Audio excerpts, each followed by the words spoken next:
Hello children, welcome to असा education. आज हम कर रहे हैं chapter human settlements, Indian people and economy book, grade 12 से।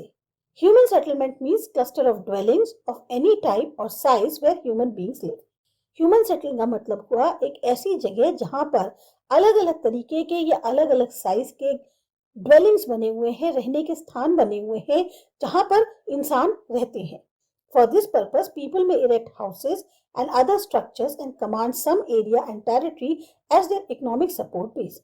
अब जहां इंसान रहते हैं उसके लिए वो कुछ वहां पर घर बना लेते हैं, कुछ लोग ऐसे स्ट्रक्चर्स बना लेते हैं जो घर से थोड़े से डिफरेंट होते हैं, कुछ इलाका उनके अंडर आ जाता है, टेरिटरी उनके अंडर आ जाती है जो उनके एक तरह से आर्थिक सपोर्ट बेस बनता है। Thus, the process of settlement inherently involves grouping of people and apportioning of territory as their resource base. तो ये जो सेटलमेंट की प्रक्रिया है, ये इसमें क्या इन्वॉल्व होता है कि एक तो लोगों का समूह बन जाता है, साथ ही साथ एक क्षेत्र जो उनका रिसोर्स या संसाधन का बेस होता है, आधार होता है। सेटलमेंट्स में very in size and type. अब सेटलमेंट जो है वो अलग अलग साइज में, अलग अलग टाइप के हो सकते हैं। They range from a hamlet to metropolitan cities, मतलब कि वो एक छोटे से गांव से भी कम वाला जो एरिया होता है, यानी कि एक गांव से भी छोटा रहने की जगह जहां पर लोग रहते हैं, और बड़े बड़े जो मेट्रोपॉलिटन शहर हैं उतने बड़े भी हो सकते हैं। With size the economic character and social structure of settlement changes and so do it's ecology and technology. अब जैसा साइज होता है उसके हिसाब से उनके आर्थिक फीचर होते हैं, उनका सामाजिक ढांचा होता है, और साथ ही साथ वहां की इकोलॉजी और टेक्नोलॉजी उसके हिसाब से ही होती है। Settlements could be small and sparsely space. अब अगर छोटा छोटा सेटलमेंट है तो आपस में जो है काफी गैप होगा, मतलब बिखरे बिखरे मकान होंगे। वहीं पर अगर दे में ऑल्सो भी लार्ज एंड क्लोजली स्पेस्ड, अगर बड़ा है, बहुत ज्यादा आबादी वाला है, तो क्या होगा, लोगों के घर पास पास होंगे। The sparsely located small settlements are called villages, specialising in agriculture और अदर प्राइमरी एक्टिविटीज। अब जहां पर इस तरह के छोटे छोटे सेटलमेंट्स होते हैं जहां पर लोगों के घर जो है उनके बीच में अच्छा खासा गैप होता है, उनको हम गांव बोलते हैं। और ये जो है खासतौर से इनकी जो मुख्यतः फीचर है वो खेती बाड़ी होती है, या और जो प्राइमरी सेक्टर की एक्टिविटीज हैं वो होती हैं। On the other hand, there are fewer but larger settlements which are termed as urban settlements, specializing in secondary and tertiary activities. दूसरी तरफ कुछ लेकिन बहुत बड़े बड़े सेटलमेंट्स हैं जिनको कि हम अर्बन सेटलमेंट्स कहते हैं, और इनका खास तौर से जो काम होता है वो सेकेंडरी और टर्शरी एक्टिविटीज का होता है। The basic difference between rural and urban settlements are as follows. अब जो एक मुख्यतः डिफरेंस है रूरल और अर्बन सेटलमेंट्स में वो अब आपको बताया गया है। The rural settlements derive their life support or basic economic needs from the land-based primary economic activities, whereas urban settlements depend on the processing of raw materials and manufacturing of finished goods on the one hand and variety of services on the other hand. अब गांव में जो लोग बसते हैं और जो शहर में लोग बसते हैं, उन दोनों के बीच का डिफरेंस क्या है कि जो गांव में लोग होते हैं उनका जो लाइफ सपोर्ट है या जो आर्थिक तौर पे जो उनकी जरूरतें हैं वो उनको जमीन से ही पूरी होती हैं, यानी कि जो उनकी प्राइमरी एक्टिविटीज होती हैं, प्राइमरी इकोनॉमिक एक्टिविटीज होती हैं, उनसे ही पूरी की जाती। जबकि अर्बन सेटलमेंट्स क्या होता है, वो पूरी तरह से डिपेंड करता है कि जो रॉ मटेरियल्स हैं उनको प्रोसेस करना, उनको एक फिनिश्ड गुड में मतलब बनाना, और एक तरफ दूसरी तरफ सर्विसेज जो है प्रोवाइड करना। तो कहने का मतलब है कि जो रूरल सेटलमेंट्स हैं वो प्राइमरी एक तरह से सेक्टर पर हैं, और जो अर्बन सेटलमेंट्स हैं वो सेकेंडरी और टर्शरी सेक्टर्स पर डिपेंडेंट हैं। Cities act as a node of economic growth, provide goods and services not only to the urban dwellers but also to the people of the rural settlements in their hinterlands in return for food and raw materials. अब ये जो शहर हैं ये एक तरह से वो पॉइंट्स हैं इकोनॉमिक ग्रोथ के जो कि गुड्स और सर्विसेज प्रोवाइड करते हैं। खाली जो शहर में रहने वाले लोग हैं उन्हीं को नहीं, बल्कि जो गांव में लोग बसे हुए हैं उनको भी, और उनके जो मतलब ऐसे इलाके हैं जहां पर लोग बहुत अंदर अंदर तक बसे हुए हैं, बदले में उनको क्या मिलता है, इसके फूड और raw material. This functional relationship between the urban and rural settlements takes place through transport and communication network. अब ये जो एक रिलेशनशिप बनी हुई है अर्बन और रूरल सेटलमेंट्स के बीच में, ये होती है ट्रांसपोर्ट और कम्युनिकेशन नेटवर्क की मदद से। Rural and urban settlements differ in terms of social relationship, attitude and outlook. अब चाहे रूरल और अर्बन सेटलमेंट दोनों ही एक दूसरे में से काफी फर्क है, चाहे वो सामाजिक तौर पर रिश्ते की बात करें, उनका जो व्यवहार है उसकी बात करें, या उनका जो एक नजरिया होता है उसकी बात करें, तो दोनों में बहुत फर्क है। Rural people are less mobile and therefore social relations among them are intimate. जो गांव के लोग होते हैं वो ऐसा नहीं है कि हर वक्त भाग रहे हैं इधर उधर, दूर दूर जाकर बस रहे हैं, ऐसा नहीं है। इस वजह से उनके जो आपस के सामाजिक रिश्ते होते हैं वो काफी जुड़े हुए होते हैं। In urban areas, on the other hand, way of life is complex and fast, and social relations are formal. जबकि शहरों में क्या होता है, जिंदगी इतनी दौड़ रही है, इतनी जटिल है कि लोगों का जो एक सामाजिक रिश्ता है वो बस सिर्फ नाम का होता है। गांव में दिल से जुड़े होते हैं, शहरों में सिर्फ नाम का होता है। Types of rural settlement. Types of settlement are determined by the extent of the built-up area and inter-house distance. जो सेटलमेंट है वो किस तरह से निर्भर करता है कि आपका कितने एरिया में आपका घर बना हुआ है, आपकी हद कहाँ तक है, और साथ ही साथ एक दूसरे से घर जाने में डिस्टेंस कितना है।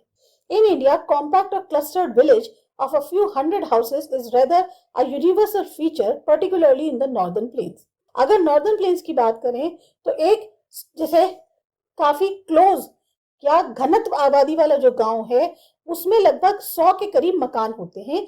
ज्यादातर आपको नॉर्दर्न प्लेन्स में इसी तरीके के गांव मिलेंगे जहां पास पास 100 के करीब लगभग मकान होते हैं। However, there are several areas which have other forms of rural settlements. पर कुछ और इलाके भी हैं जहां पे दूसरी तरीके का रूरल सेटलमेंट होता है। There are various factors and conditions responsible for having different types of rural settlements in India. बहुत सारे ऐसे फैक्टर्स हैं, बहुत सारी ऐसी कंडीशंस हैं जिसकी वजह से जो रूरल सेटलमेंट है इंडिया में वो भी काफी अलग तरीके का है। These include physical features, nature of terrain, altitude, climate and availability of water. अब फिजिकल फीचर्स की बात करें तो किस तरह की जमीन है, कितनी हाइट पे है, क्या मौसम है, कितनी पानी की उपलब्धता है। Cultural and ethnic factors, social caste structure, caste, religion. Cultural और एथनिक फैक्टर्स में आपका सामाजिक ढांचा कैसा है, कास्ट, रिलीजन क्या है। Security factors, defence against thefts and robberies, किस तरीके का आपका प्रोटेक्शन फैक्टर्स हैं कि जो चोरी डकैती जो है उससे आप कितना अपने को बचा सकते हैं, कैसा ऐसा इलाका है आपका। Rural settlements in India can broadly B put into 4 types. अब ये जो रूरल सेटलमेंट्स है इंडिया के, इनको हम 4 कैटेगरीज में डाल सकते हैं। पहला है क्लस्टर्ड, एग्लोमरेटेड और न्यूक्लिएटेड। दूसरा है सेमी क्लस्टर्ड और फ्रेगमेंटेड। तीसरा है हैमलेटेड और चौथा है डिस्पर्स्ड और आइसोलेटेड। एक एक करके हम इन सब के बारे में जानेंगे। तो ये 4 तरीके के कैटेगरीज में आप जो रूरल सेटलमेंट है इंडिया का उसको भाग दे सकते हैं। सबसे पहले आता है clustered settlement. The clustered rural settlement is a compact or closely built up area of houses. Clustered या रूरल सेटलमेंट जो है इसको हम कॉम्पैक्ट या बहुत ही चिपके चिपके जो घर बने हुए होते हैं उसमें हम क्लस्टर्ड सेटलमेंट को मानते हैं।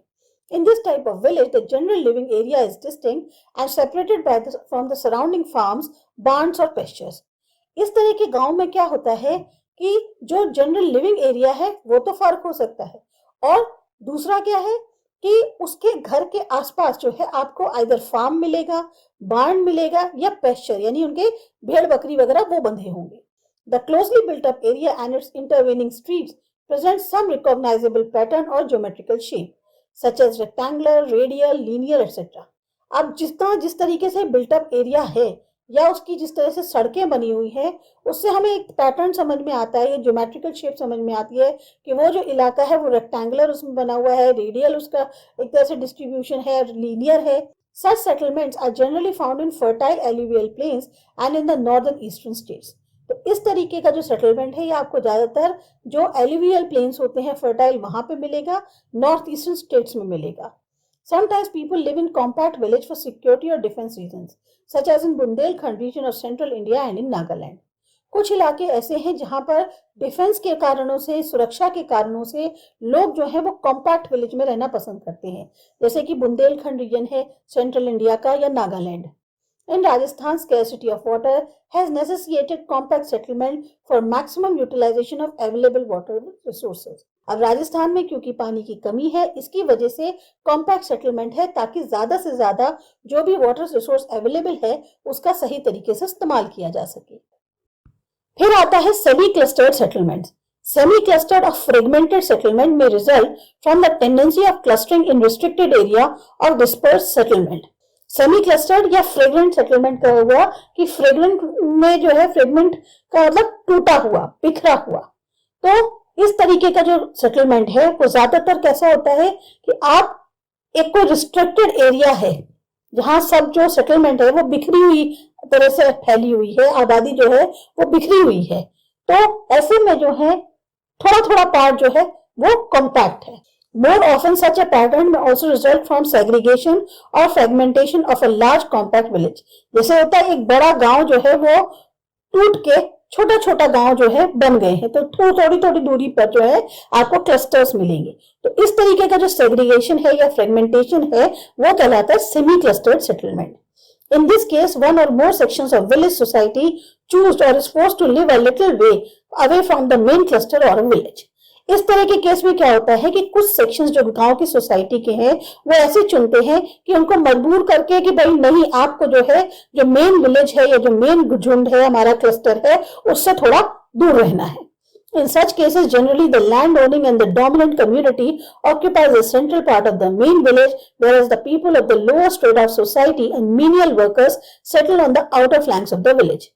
अब ऐसे केसेस में क्या होता है कि जो लैंड के मालिक हैं या वो समुदाय जो ज्यादा डोमिनेंट होते हैं वो मेन पार्ट जो विलेज का है, सेंटर पार्ट, उस पर एक तरह से कंट्रोल कर लेते हैं। जबकि जो लोग लोअर स्ट्रेटा के होते हैं सोसाइटी के अंदर या जो काम करने वाले वर्कर्स होते हैं उनको जनरली वो क्या करते हैं, गांव के बाहर एक तरह से बसा दे सकते हैं। Such settlements are widespread in the Gujarat plain and some parts of Rajasthan. तो इस तरह के सेटलमेंट्स आपको ज्यादा देखने को मिलेंगे गुजरात के जो प्लेन इलाके वहां पर या राजस्थानी हिस्से। Hamleted settlements. Sometimes settlement is fragmented into several units physically separated from each other bearing a common name. अब कई बार होता है लोग बस जाते हैं छोटे छोटे टुकड़ों में, कई सारे यूनिट्स बन जाते हैं जो एक दूसरे से बिल्कुल अलग होते हैं जबकि कॉमन नेम होता है सबका। These units are locally called Panna, Para, Palli, Nagla, Dhani, etc. in various parts of the country. तो इस तरह के यूनिट्स जो हैं वो लोकल तौर पे इन नामों से जाने जाते हैं। This segmentation of a large village is often motivated by social and ethnic factors. अब इस तरीके का ये जो सेग्रीगेशन होता है, सेगमेंटेशन होता है एक बड़े गांव का, ये ज्यादातर किससे इंस्पायर्ड होता है, जो सोशल और एथनिक फैक्टर्स होते हैं वहां के, उनसे। Such villages are more frequently found in the middle and the lower Ganga plain, Chhattisgarh and the lower valleys of Himalayas. इस तरह के गांव आपको ज्यादातर मिडिल या लोअर गंगा प्लेन में, छत्तीसगढ़ में या फिर जो लोअर वैलीज है हिमालयाज की, वहां मिलेंगे। Dispersed settlement. Dispersed or isolated settlement pattern in India appears in the form of isolated huts or hamlets of few huts in the remote jungles or on small hills with farms or pastures on the slope. Disperse यानी बिखरा हुआ या अकेला सा जो settlement होता है, इस तरह का पैटर्न आपको ज्यादातर आइदर अकेली एक झोपड़ी दिख रही है कहीं पे या बहुत छोटा सा कुछ ग्रुप है या हैमलेट है कुछ हट्स का जो काफी अंदरूनी जंगल के इलाके में है या छोटी सी पहाड़ी पे है, वहां उसका एक फार्म है, कुछ जानवर हैं, और इस तरह की जो चीजें हैं सेटलमेंट आपको स्लोप्स पे मिलेंगी। Extreme dispersion of settlement is often caused by extremely fragmented nature of the terrain and land resource base of the habitable areas. इस तरह का ये डिस्पर्शन है सेटलमेंट का, ये ज्यादातर किस वजह से होता है कि बहुत ज्यादा फ्रेगमेंटेड नेचर है उस टेरेन का, साथ ही साथ जो लैंड रिसोर्स है वो भी एक तरह से देखा जाता है आधार होता है इस तरह के लोगों के बसने का। Many areas of Meghalaya, Uttaranchal, Himachal Pradesh and Kerala have this type of settlement. तो इस तरीके का सेटलमेंट जो है जिसे हम डिस्पर्स सेटलमेंट कहते हैं, आपको ज्यादातर मेघालय, उत्तरांचल, हिमाचल प्रदेश या केरला जैसी जगहों पे मिलेगा।